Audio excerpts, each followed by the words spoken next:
All praises to the God of Israel. All praises to the Most High.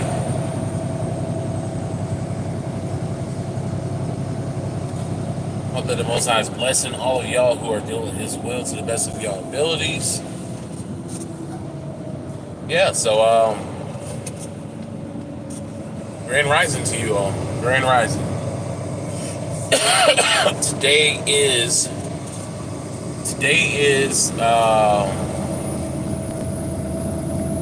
May 27th, 2025, according to the bullshit calendar. Right? According to the bullshit calendar. Okay? Because we know that everything in society is not true. It's lies. And I'll probably even talk a little bit about that today, but what I want to talk about first is I feel is a little bit more dire, and that is preparation. Preparing your body, mind, spirit slash soul, right, for what's to come. Because honestly, I don't think people are ready, man. I don't think people are ready, and I think people are too distracted with what's going on and not paying attention to what's going on. I know that sounds contradictory, but what I'm saying is that people are struggling right now, and with that struggle,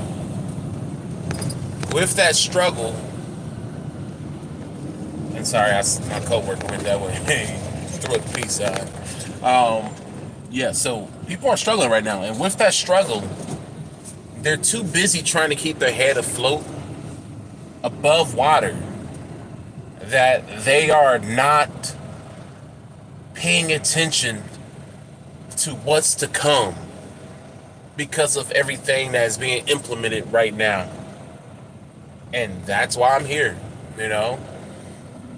I'm here to be that canary in the coal mine to let you guys know, hey, there's something wrong, danger is pending. But you have a lot of people who, they don't care. This person could have got over right in front of me, but they want to jump ahead of like two other cars to try to get in when they could have just got in right in front of me. I have like 4 car spaces in front of me. I can't stand idiots like that. Like, I'm sorry. My biggest pet peeve are bad drivers, man. Like, literally, I'm a big slow truck. The light just turned green.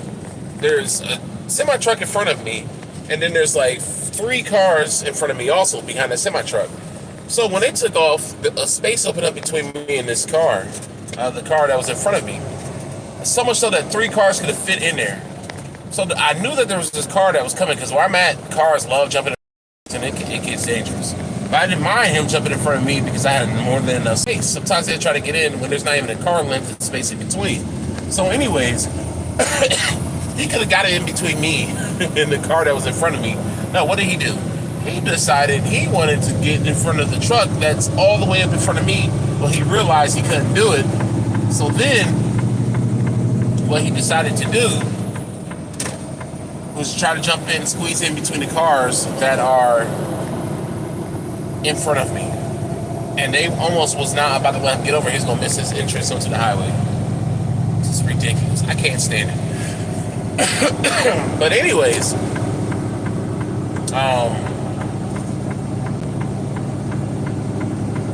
so I'm trying to see what this vehicle's doing. He's getting back on the highway. I need to get over in the lane because this vehicle with his lights on, sit on the shoulder, so I gotta get over. State law, but a lot of people don't seem to realize that.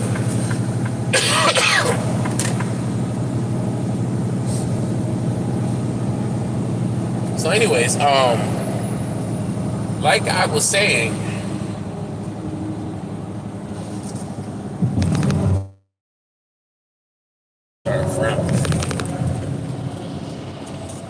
they just slowed down for some reason. I don't know why they're going so slow.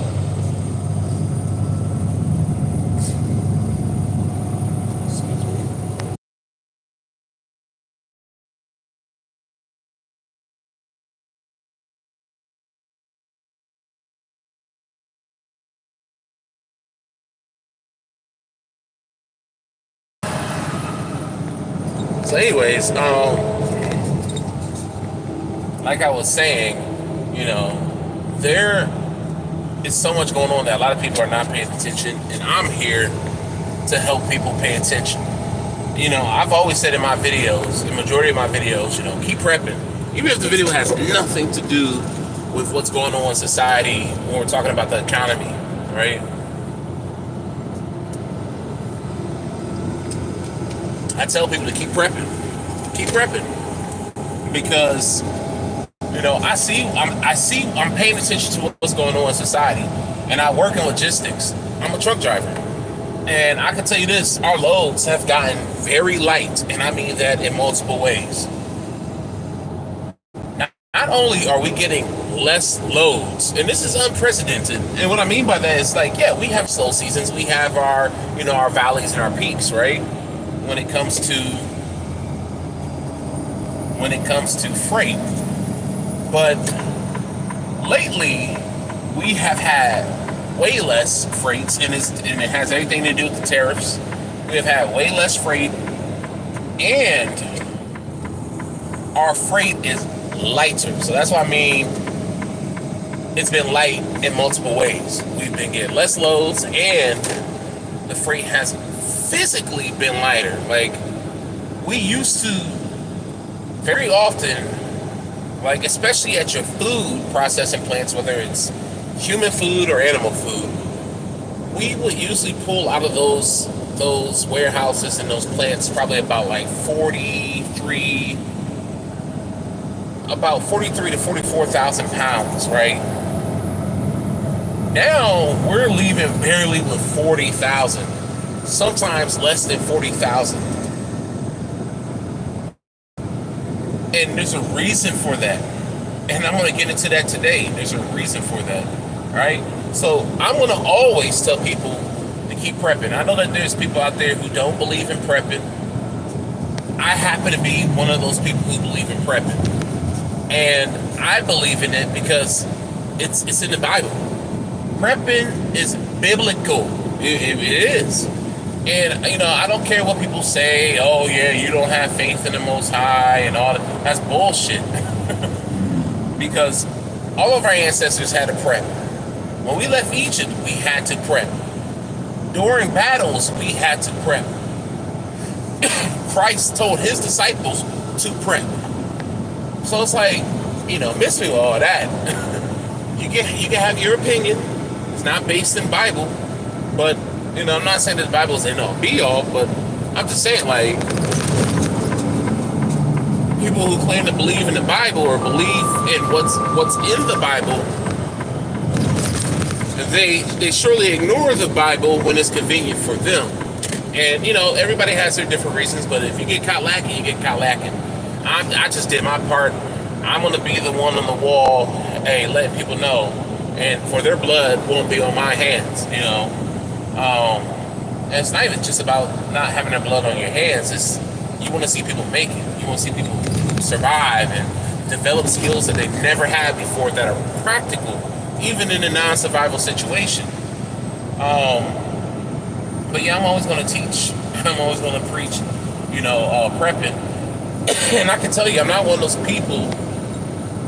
Look, people prep for various reasons, and I'm not one of those people who prep because I prep through fear. Oh my God, I'm so damn afraid. No, I'm preparing myself so that I can get myself to another place, so I can be by myself for the most part, just my family and us for the most part, and we can serve the Most High, without this society bothering the hell out of us, right? And I know people have their various reasons for prepping, but I'm not the traditional. I don't prep out of the traditional reason that a lot of, your red-blooded Americans prep for, right? I don't prep out of fear. A lot of them prep out of fear. Like your boy, Full Spectrum Survival. I just laugh when I think about that guy because he just looks so bugged out, like he does coke all day. So the economy is. There's a guy walking outside my car. Let me see where he's going. Oh, okay, he's going to the mailbox. And his house be all big. Like, this dude is always fucking like, he's always paranoid, which is hilarious to me. But, yeah, that's not, I don't prep like them guys, like, City Prepper, and all those different preppers, even Canadian Prepper. They prep through fear, which is why they promote fear on their channels. Now, Canadian Prepper, he's not as bad as the other ones, right? Full Spectrum Survivor is a straight fear monger, which is why I don't watch his ass. But there was another brother who I used to watch. His name was Major Gardner. I don't really watch prep and stuff like that anymore. Just too busy, and it's just like a bunch of fear mongering. But that brother, Major Gardner, great channel, and he was all about not fear mongering, But yeah, you got a lot of people out there that fear monger, and that's not what I do. That's not what I'm about. I'm about, hey, this is what's going on. Prepare yourself. But you have people like Full Spectrum Survival out here who's trying to scare the fuck out of people, and I think he even profits from it. I think he even like partners with different companies that make, Berkey water filtration systems and all these different things for like seeds and medication.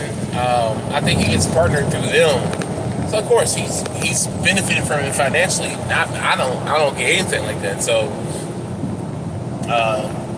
but yeah, I don't prep out of fear. I don't prep out of fear.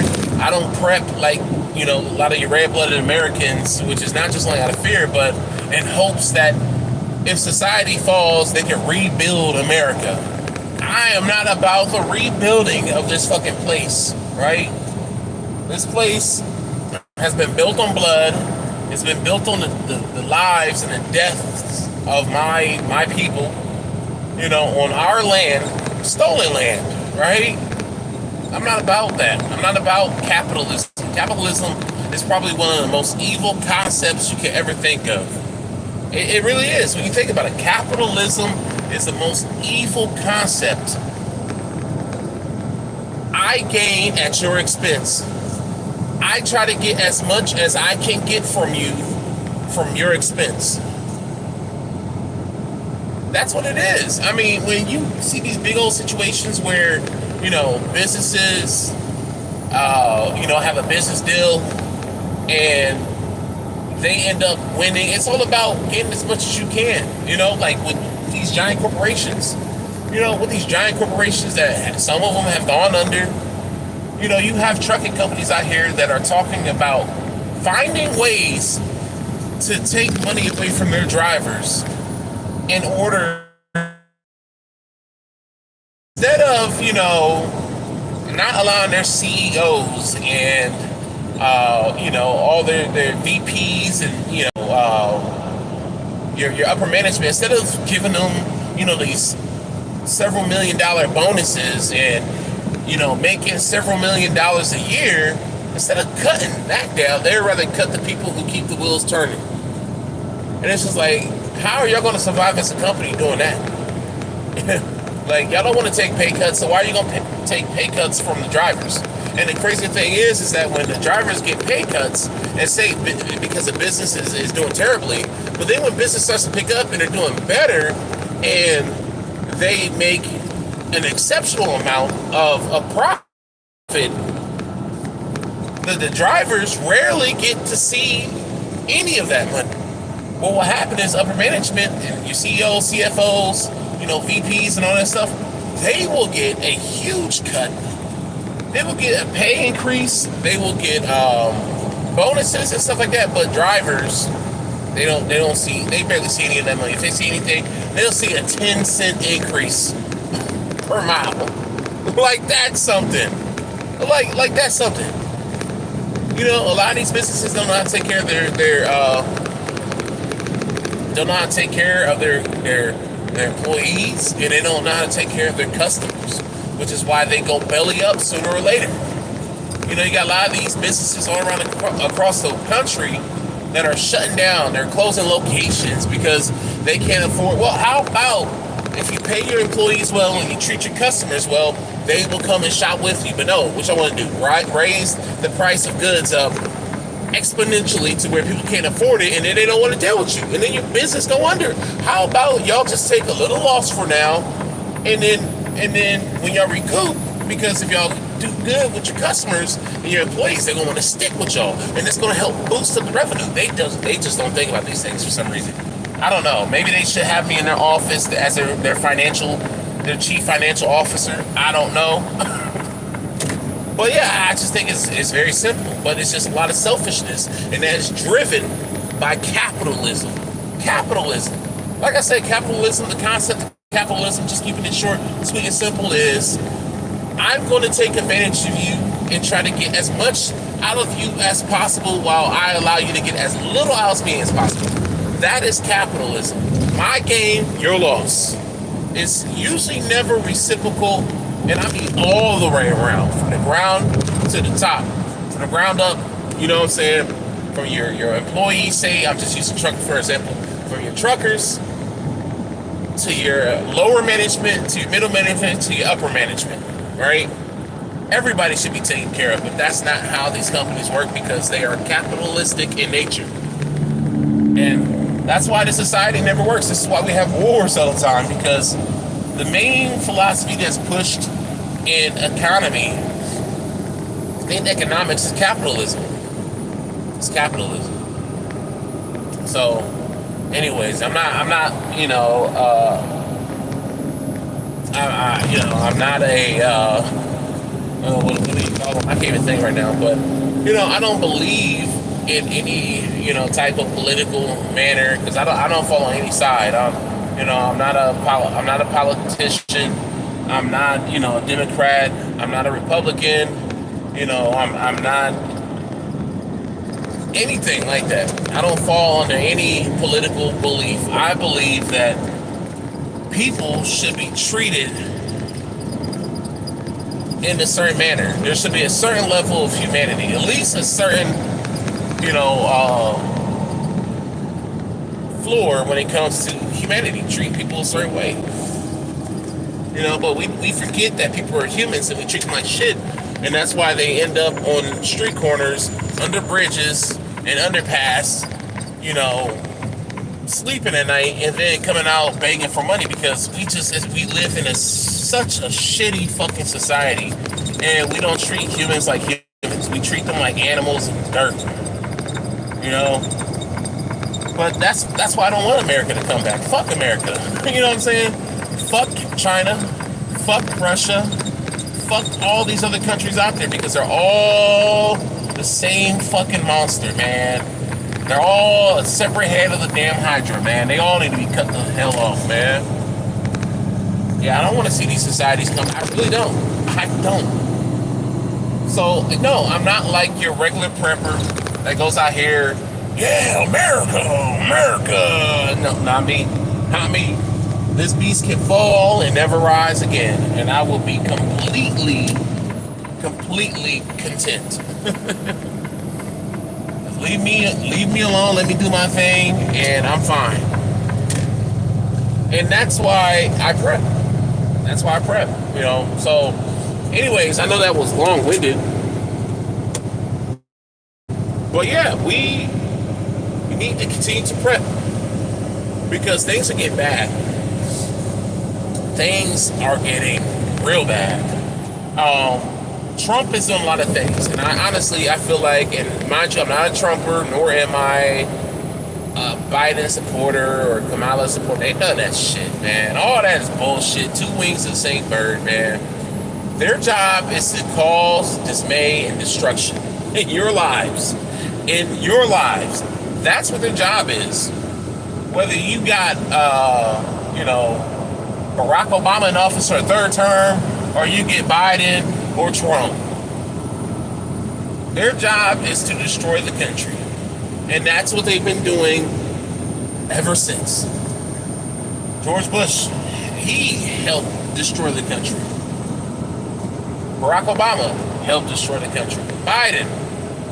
Trump helped destroy the country in his first term. Biden, his first term. Trump, his second term. He's just continuing it.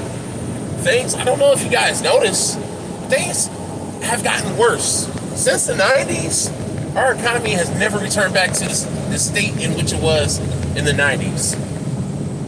So with people out here saying like, oh, it's going to get better before it gets worse, that's bullshit. We've been hearing that for the past 5 years. Past 5 years. For example, just to show you, these people don't know what the hell they're talking about. My wife and I, we was like, we want to buy a house because our family was growing, and we were like, okay, we want to get a house. If society falls, who gives a fuck? It doesn't matter. Because, you have people out there saying like, on YouTube saying like, yeah, why would you buy a house when society is going to end soon? Mind you, they sitting up in a house that they own. If society falls, would you rather be in a place of comfort, or would you rather be in a place where you're not comfortable at? No brainer to me, because either way, when society falls, you ain't gonna be paying shit. Like, if shit hit the fan today, society completely collapsed, who's gonna be paying their mortgage tomorrow? Next month? Who's gonna be doing that? Nobody. So I was like, yeah, might as well. I heard my good brother in Yarka say this, I want to say maybe like a year or two ago, and it was a good point. He was like, well, society collapsed. Guess what? I ain't going to be paying, because at the time,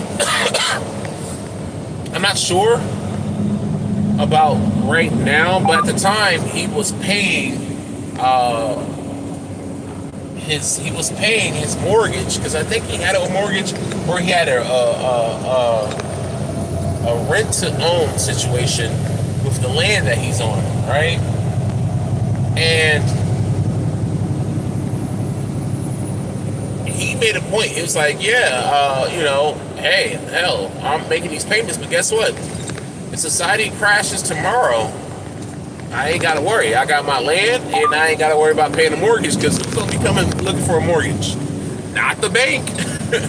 They're not going to go out to everybody's fucking homes like, hey, you still owe me money in a system that no longer exists. You know what I'm saying? So, but, we were in the process of buying a home. And people were saying, don't buy a house. But the people who were in economics,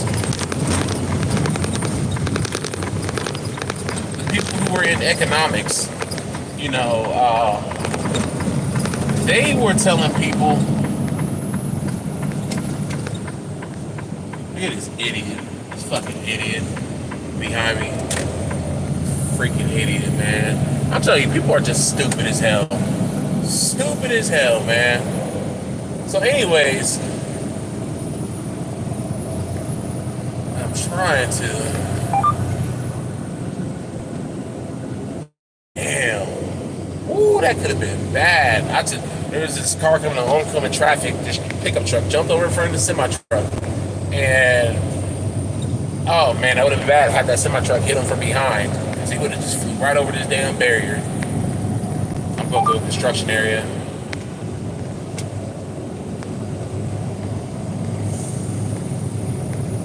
But yeah, anyways, like I was saying, you had economists, you had realtors, you had people who worked in the financial industry saying, hey, don't buy a house right now because house prices are high.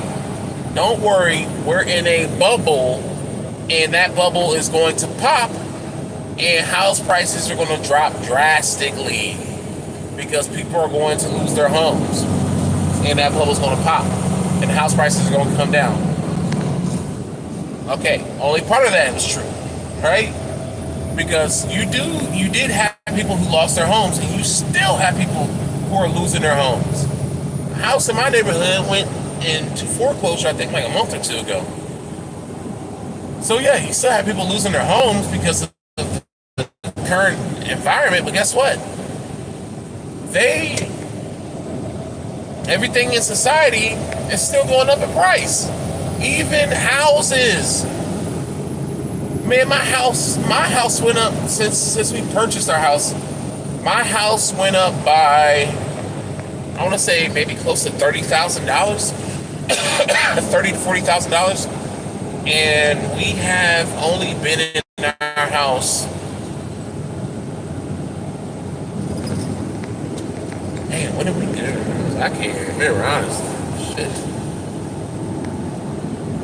I'm not sure if we're gonna be in our house for.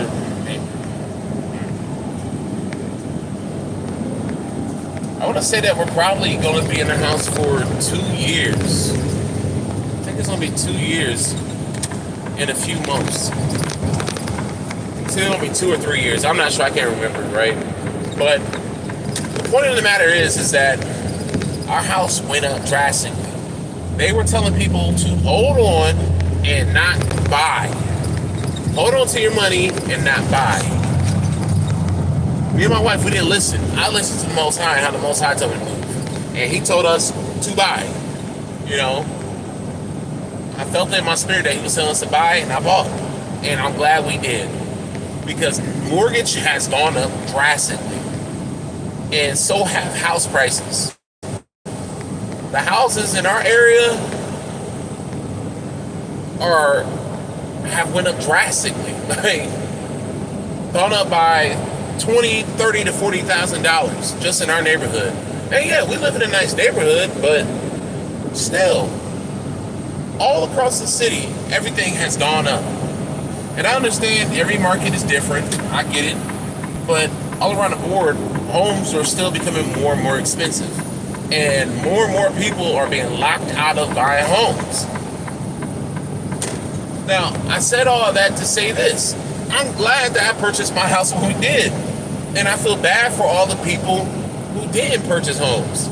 Because they're still sitting there waiting, and guess what? The goalposts move further away. Further away.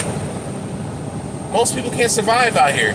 There was a study, I mentioned this before in a video, that there was a study that came out a few years ago saying that the average single adult cannot afford to be single. That's how bad it is out here. And I see it. I got a younger sister who's single. Hell, I got 4 younger sisters who are single. And they struggle. All 4 of them struggle financially. All 4 of them cannot survive financially alone, right? I literally saw a video the other day where a woman was on child support. And see, Trump, he's a wrecking ball. Like, a lot of people believe that he's coming in to fix the economy, and who knows, he may do it temporarily. I don't believe it's going to last if he does, but he's coming in like a wrecking ball, and he's implementing all this change that is shaking up society, and it's going to cause a lot more people to struggle, and people who are already struggling, it's going to cause them to struggle even more. It's going to cause them to struggle even more. So I know I said child support with the lady, but I saw a video the other day when it came to SNAP, food stamps, right? This woman has 3 kids. And my initial thought was, like, where's her baby dad at, her husband or something? Ain't nowhere to be found, obviously. Because she had mentioned that she had 3 kids that she was taking care of, and her paycheck could barely take care of them as it is. And she was on food stamps, and she was getting every month $730 something in food stamps, right? That's a lot of money, and it makes sense. 4 people, and yeah, 4 people in a household. That I mean, monthly. If you want to eat comfortably every month for 4 grown people or kids and an adult, yeah, you're going to need to spend about that amount. Maybe not exactly 700, maybe like 500. Because honestly, my monthly bill, in order for us to have food for the entire month, is going to be like around $300. So, yeah, you know, with them, I mean, that probably makes sense. But anyways, they got reduced down to $82. $82. Like, are you freaking kidding me? And I know people aren't going to be sympathetic because they're like, you welfare queen, that's what you get. It's not that simple. Yeah, there are welfare queens out here who just sit back and take advantage of the system. She could very well be one of those. But the thing is that The reason I'm bringing this up is because food stamps is going to change drastically. It's going to change drastically, and I don't think a lot of people are going to make it there getting reduced or no food stamps at all, because Trump is talking about cutting able-bodied people off completely. And this is why I never believed in becoming a welfare junkie.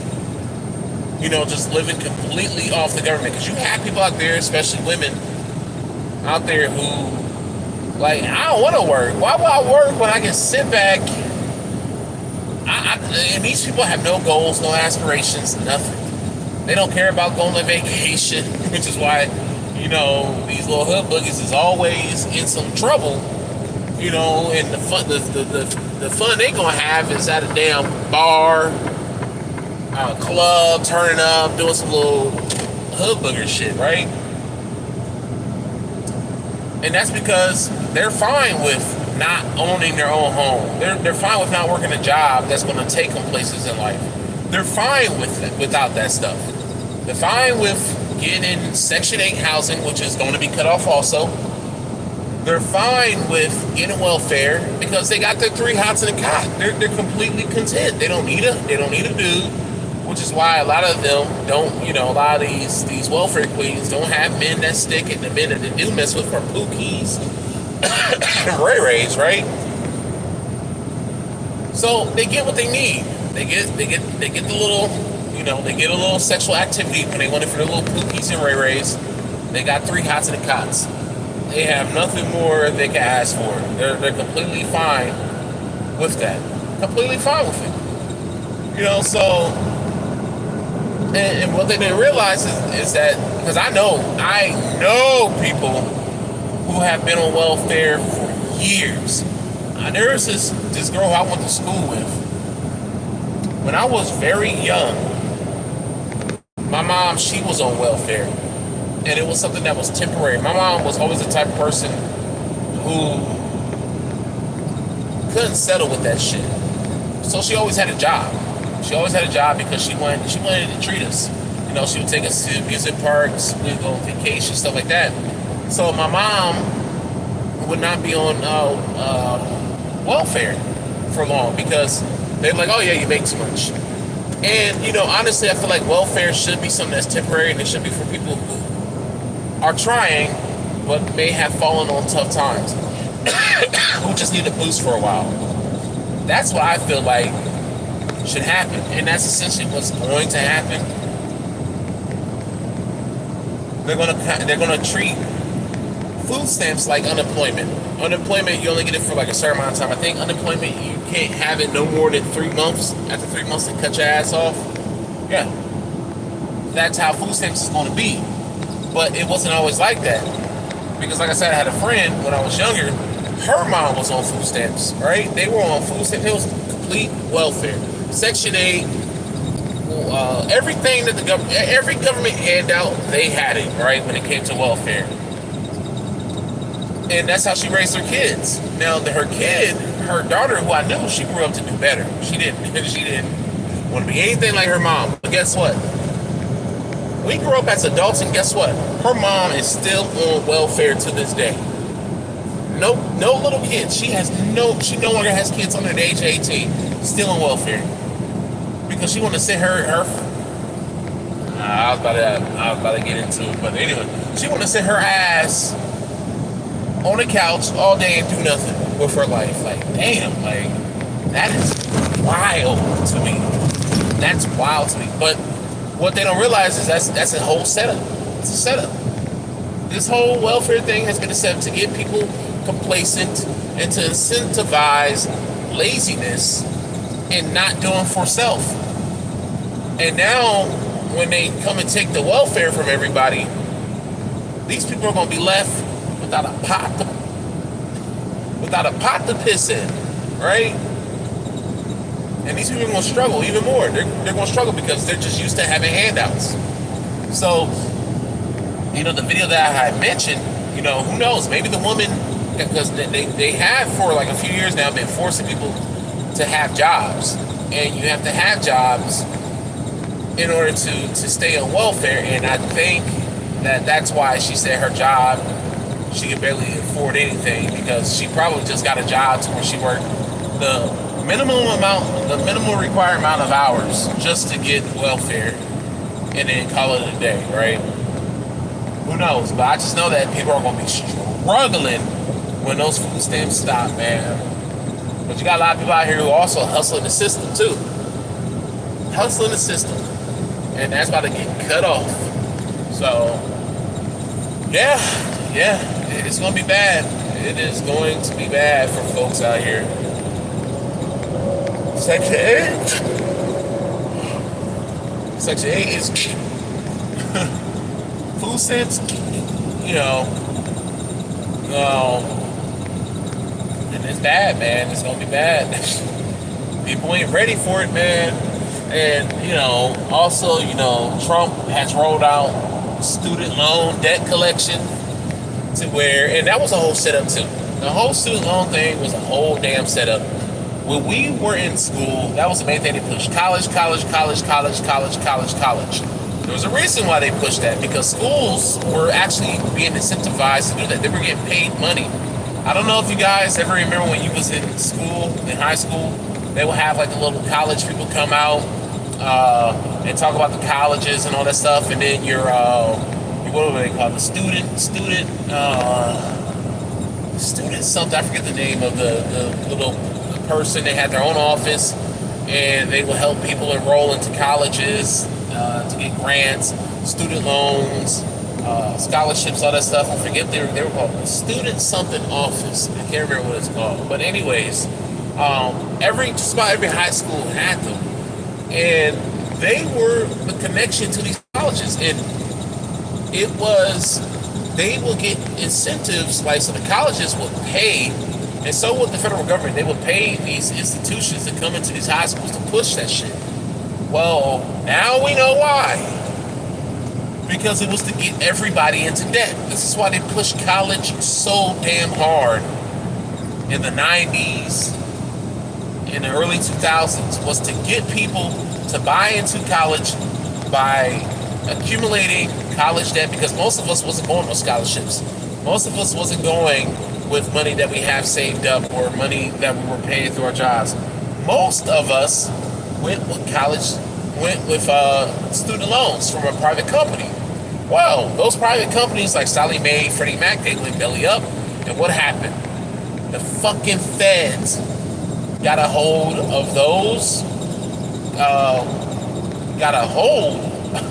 of those loans, those millions of loans, and was like, yeah, this is exactly what we wanted the entire time. Why is that so bad? That went from private to federal? Because with private loan, after 7 years, after 7 years of not paying, they can no longer hit your credit, and they can no longer legally pursue you.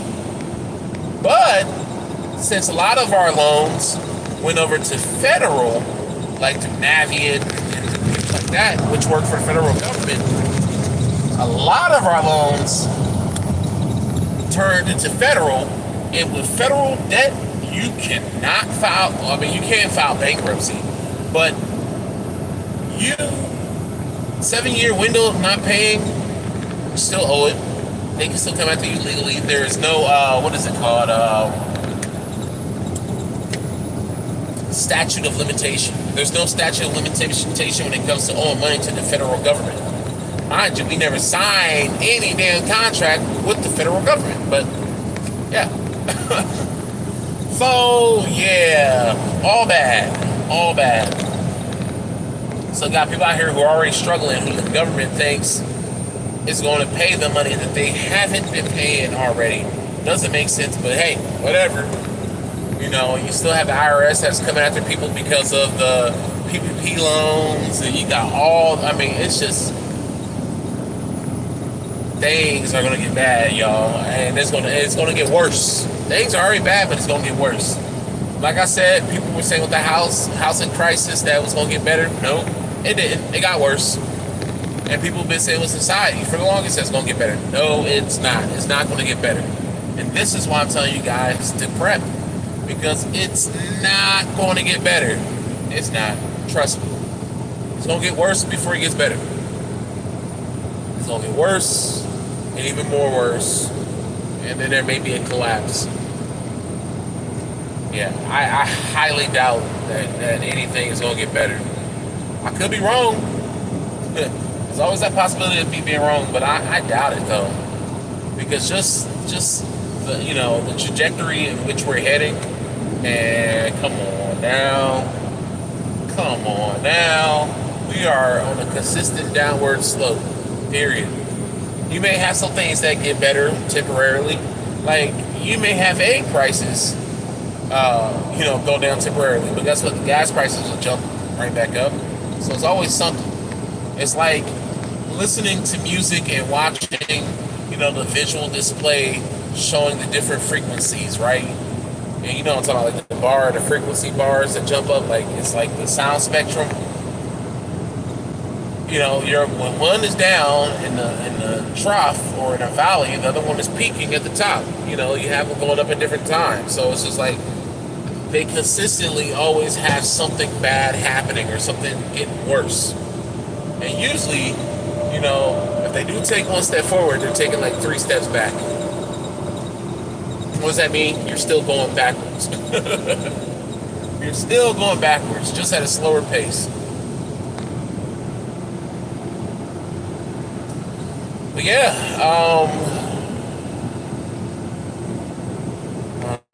that's what I want to talk about. Yeah.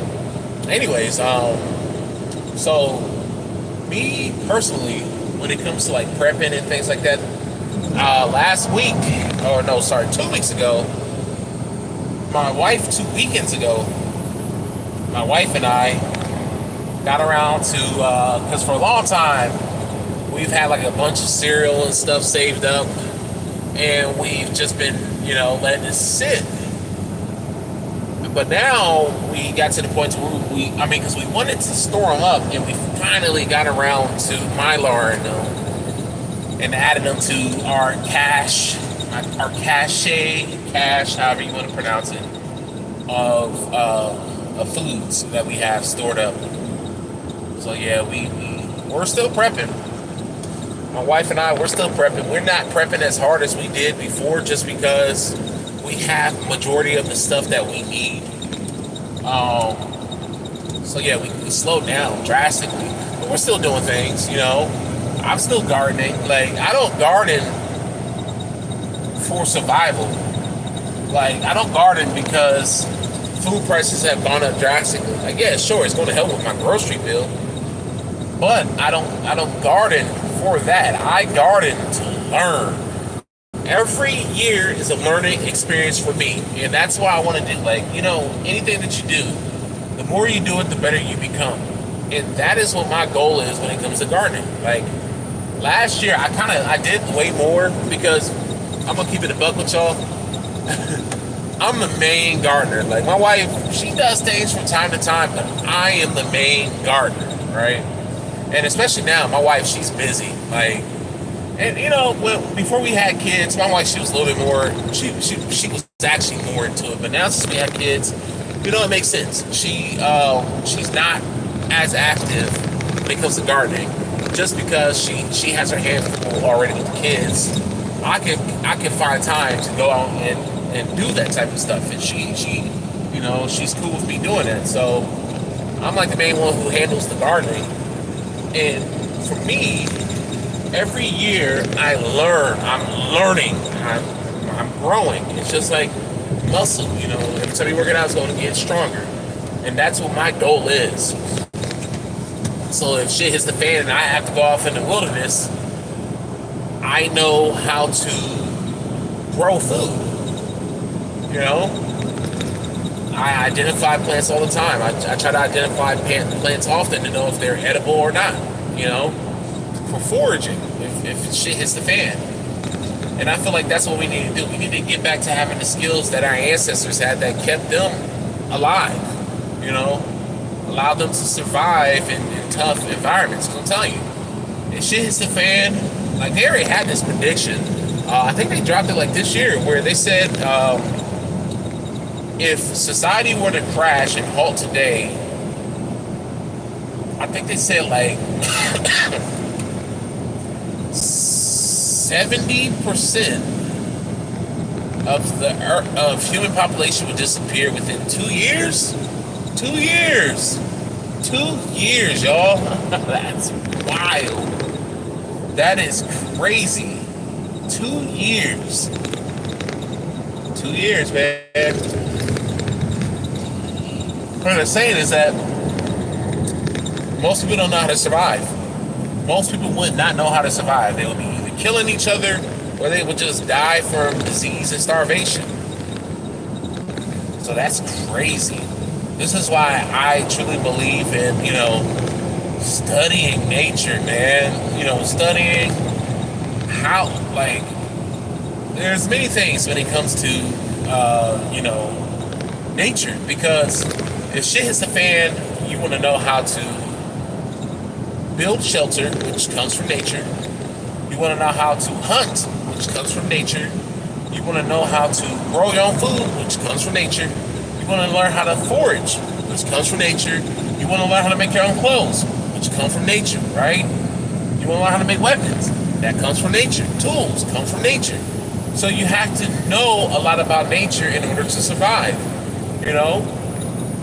Like when it comes to, food and clothing, you're going to have to use animals for that, for the most part, right? I mean, you can use plants too for that, but you're going to need, animals. You got to know how animals move, where they're more likely going to be located, what hours of the day do they operate, right? What attracts animals, those specific animals to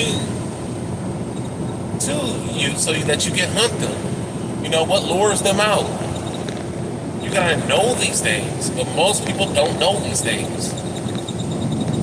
Because if you harvest the animal, you gotta know how to harvest it. You gotta know how to cut it open, how not to cut it open, right? Because you can do it completely wrong and hit that sack. You can hit that piss sack, or you can hit the intestines, and you done just fucked up your meat. It's not done. I'm gonna tell you this: if you hit any of those, you need to clean it out ASAP because you don't want the bacteria to get in there and can cause sickness, right? But it's still not done. You can still get a little poop and chunk of meat and peel your meat. It's not going to kill your meat. In a survival situation, you're still going to eat it, and you will still survive. Trust and believe. But you don't want that to happen, right? But if you harvest your animal, you got to know how to harvest it, right? And then if you want to make tools out of animals' bones, what have you, it's pelts. You got to know how to skin it. You got to know how to make tools. You got to know how to find stuff to make tools, like stones. What's a good sharpening stone? So on and so forth. There's so much to encompass that. But even the same thing with foraging. You want to know how to forage. If you want to know how to forage, you got to know what to look out for. What type of plants grow in your area. And what area what area has the right conditions for whatever type of plant you're looking for. Because say if